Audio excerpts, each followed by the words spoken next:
नमस्कार मित्रगण। आइए आज महापुरुष श्री तेलेंग स्वामी जी के जीवन से एक अद्भुत रोचक कहानी सुनते हैं। तो एक बार एक मोहल्ले में एक महिला अपने बीमार पति को लेकर रहती थी। नित्य गंगा स्नान करने के बाद वो विश्वनाथ मंदिर में दर्शन करने जाती थी। वहाँ अपने पति के स्वास्थ्य की कामना करती थी। लौटते समय दवा लेकर वापस लौटती थी। एक दिन तेलंग स्वामी पूर्ण रूप से उलंग बैठे थे। ये दृश्य देखकर वो महिला क्रोध से जल गई। कुछ दूर जाकर राह चलते लोगों से स्वामी जी की ओर इशारा करती हुई उन्हें भला बुरा कहने लगी। स्वामी जी चुपचाप आंखें बंद किए समाधिस्थ रहे। जो लोग स्वामी जी को जानते थे वे उस महिला को समझाने लगे, लेकिन उस महिला का क्रोध शांत होने के बदले और उग्र हो गया।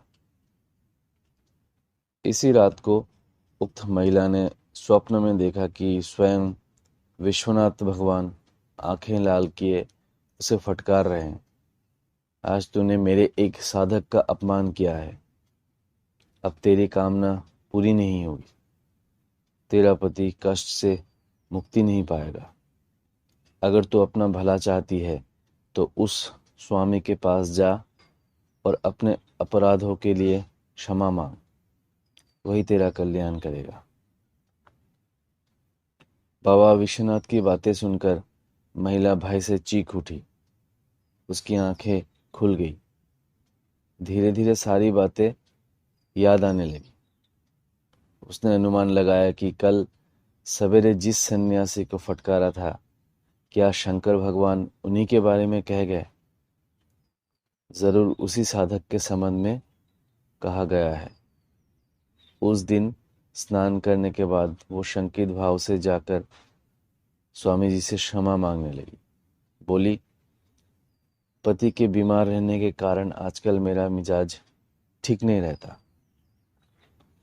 क्रोध के कारण कल मैंने आपका अपमान किया। मैं आपको पहचान नहीं सकी।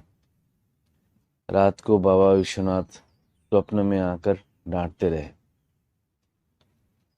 जब तक क्षमा नहीं करेंगे तब तक मैं यहाँ से नहीं जाऊंगी। स्वामी जी मुस्कुराए, सारी स्थिति समझ गए। बोले, अरे माँ, तू क्यों घबराती है? तू तो मेरी माँ है। माँ के अपने बेटे को उसकी गलती पर नहीं डांटती। अगर तू ना बिगड़ती तो मैं कपड़े ना पहनता। आने जाने वाले जब डांटते तब तू नाराज होकर मुझे मारने आती। मैं तो कल की बात भूल ही गया था, तब तू नाराज होकर मुझे बाबा के दरबार में पिताजी को निरोग बनाने की कामना लेकर जाती है ना। पूर्व जन्म का कुछ भोग बाकी था, इसीलिए कष्ट पा रहा था। ये भभूत ले जा, इसमें से थोड़ी सी उसे खिला देना और बाकी पेट में पोत देना, वो ठीक हो जाएगा। कल आकर फिर भभूत ले जाना, भूलना नहीं। स्वामी जी की बातों से महिला का सारा दुख दूर हो गया। भभूत का असर प्रथम दिन से होने लगा। ये चमत्कार देखकर महिला स्वामी जी के प्रति अभिभूत हो गई। नित्य आकर उसके चरणों में फूल रखकर श्रद्धा ज्ञापित करने लगी।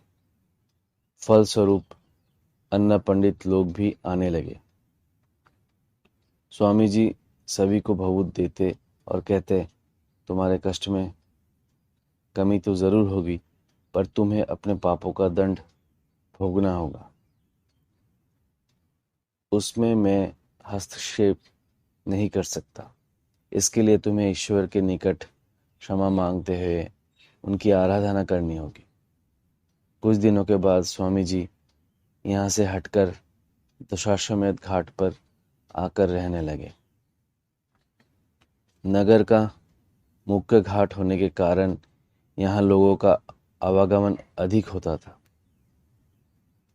यहाँ रहने के कारण तेलंग स्वामी की प्रसिद्धि बढ़ती गई।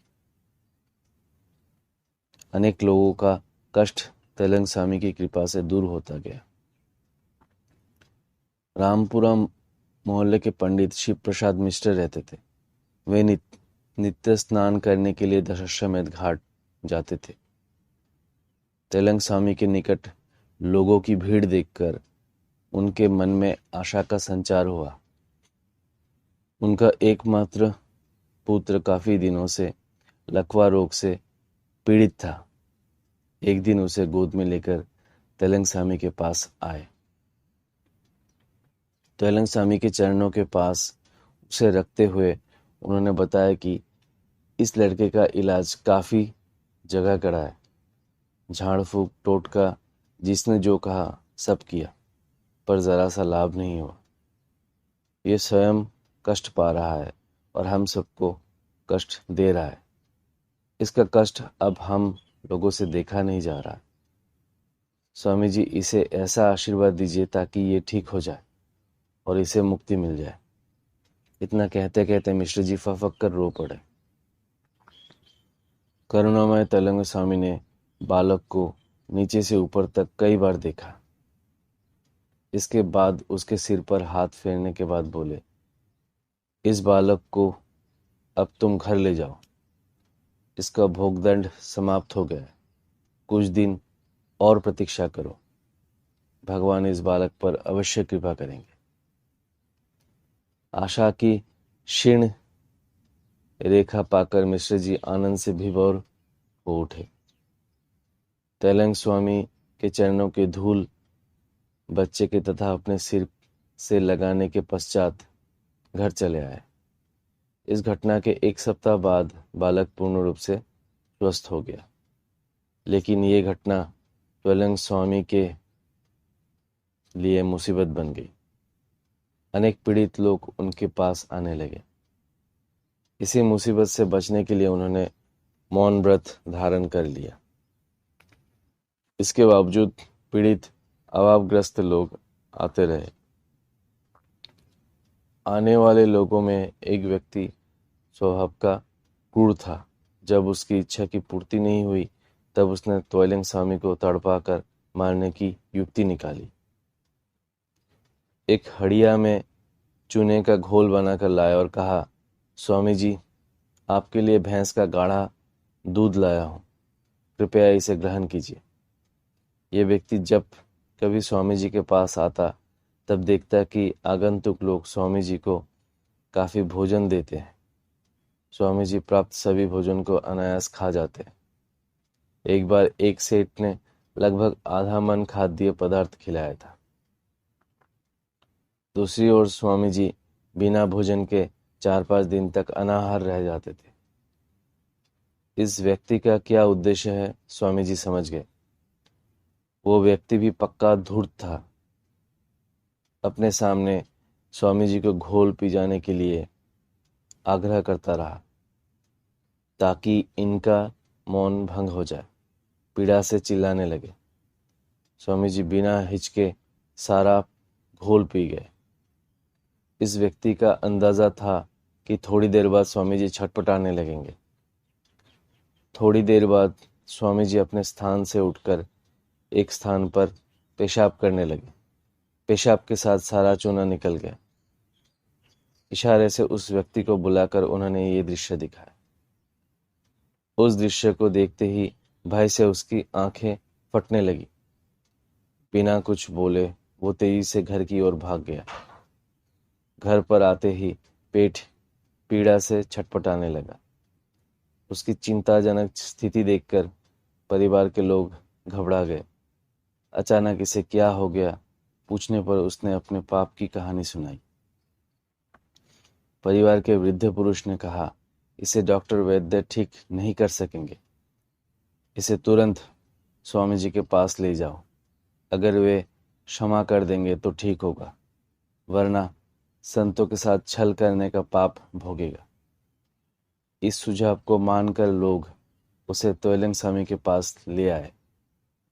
परिवार के सदस्य के अलावा उसने स्वयं स्वामी जी के पैर पकड़कर क्षमा याचना की। करुणामय की करुणा जागी। उन्होंने उसके पेट और मस्तक पर हाथ फेरा। थोड़ी ही देर में कष्ट दूर हो गया। तो दोस्तों, ये रहा आज का संस्मरण पूज्यपाद स्वामी तेलंग स्वामी जी के जीवन से। कैसा लगा आप लोगों को? आप अपने कमेंट्स के द्वारा ज़रूर बताइए। धन्यवाद।